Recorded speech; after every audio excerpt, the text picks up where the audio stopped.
These hallways appear to go on forever. Endless walls of golden marble climb up from a black stone floor to unreachable arched ceilings. Elegantly chiseled pillars and decorative doorways line up left to right, every one slightly different from the last. Sourceless light reflects off the polished stone, highlighting the ominous beauty of these halls. There is no sound, save for your footsteps and the distant tolling of a bell that seems to twist and echo around you.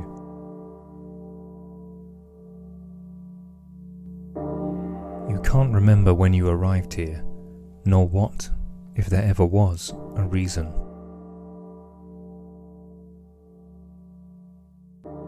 This place carries an unaccountable sense of familiarity that leaves you feeling uncomfortable. Walking on, you feel as if each doorway you pass stares at you, awaiting your response. It's difficult to know what to do as you continue along, ignoring the calls of each passage. Some time passes, or at least you thought so, and you've exhausted the willpower to continue uninterrupted. Exhaling deeply, you find you've stopped directly in front of yet another doorway. The name James Jam Dale is chiseled overhead. You've heard this one thousands of times. An ornate metal door sits further back in shadow. The sense is unmistakable. This is a tomb. Barely after you've come to this conclusion, you find you're walking towards the door with an outstretched hand and relief of a long-awaited return. The door momentarily resists, before a low clunk sounds a graceful opening and hallowed air softly filters past your ears. Air carrying a smell that overwhelms you with nostalgia for something not so clear. But with each step into this small, darkening enclosure, it becomes more and more vivid. The stone walls within are lined with pictures, from scraps to beautiful frames of photos, some candid, some not. People you don't know and yet miss dearly look on from each snippet of a lifetime. Further in, the stone walls turn to plaster and wood, wallpaper and frosted glass. Mismatched shelves showcase knickknacks from decades past, all of them so meaningful. You're reluctant to turn away for fear you may never see them again. And finally, only a few feet in and a whole lifetime behind you, stands a plinth on which stands a beautiful casket. By now the dimming light softly highlights every deeply characteristic detail that removes all doubt as to who lays inside. Simply observing it carries such an intense tide of emotion. Love, euphoria, fear, pain, hate, longing and regret.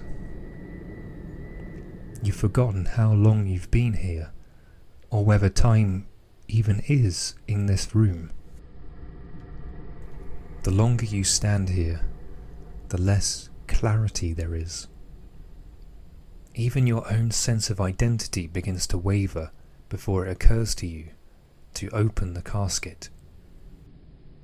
You hesitate, not knowing whether you're going too far or have come too far not to, when all of a sudden the casket has made the decision for you.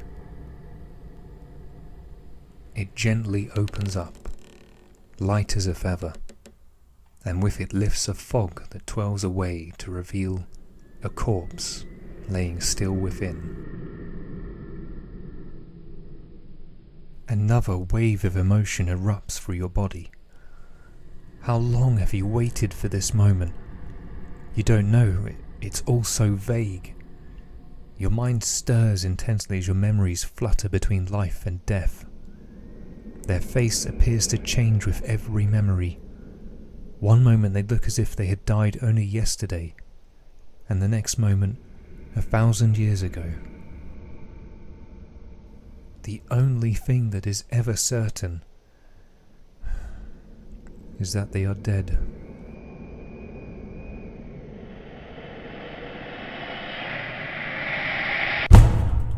As you stave off the final onslaught of happiness and despair, you finally bring yourself to close the casket.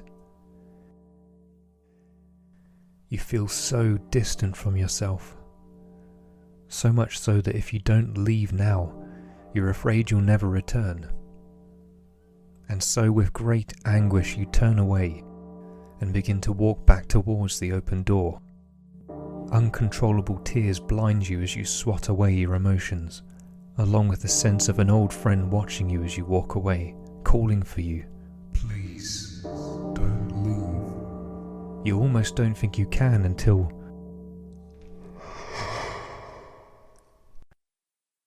Crossing the threshold of the tomb, the entire life you knew so well is suddenly pulled away from your shoulders like a soft veil.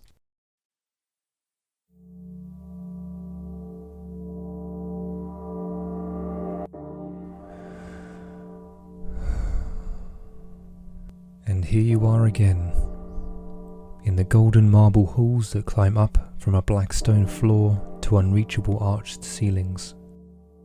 You can't remember when you arrived here, nor what, if there ever was, a reason